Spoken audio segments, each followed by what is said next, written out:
Diabetes ایک ایسی بیماری ہے جو انسانوں کی آنکھوں کو، گردوں کو اور پیروں کو افیکٹ کرتی ہے۔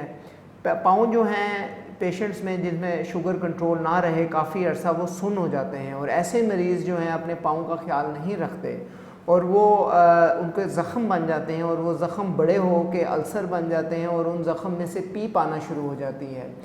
ایسے مریضوں کے لیے ضروری ہے کہ وہ اپنا پاؤں کا اتنا ہی خیال رکھیں جتنا اپنے منہ کا رکھتے ہیں، لیکن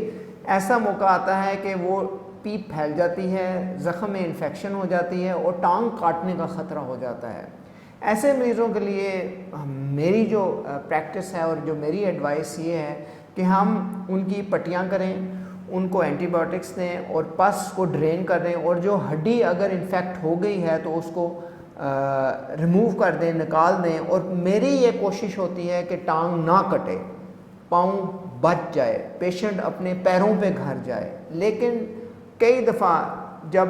ٹانگ بالکل کالی ہو چکی ہوتی ہے، گینگرین ہو چکی ہوتی ہے اس کی، جب اس میں کوئی دنیا کا انسان اس میں کوئی روح نہیں پھونک سکتا، پھر اس کو کاٹنا پڑتا ہے یا پیشنٹ کی جان کو خطرہ ہوتا ہے۔ ایسے مریضوں میں صرف ہم ایمپوٹیشنز جس کو ٹانگ کاٹنا کہتے ہیں وہ کرتے ہیں۔ ادروائز ہماری پریکٹس یہ ہے کہ ہم کوشش کرتے ہیں کہ ہر حالت میں مریض اپنے دونوں ہی پیروں پہ گھر جائے۔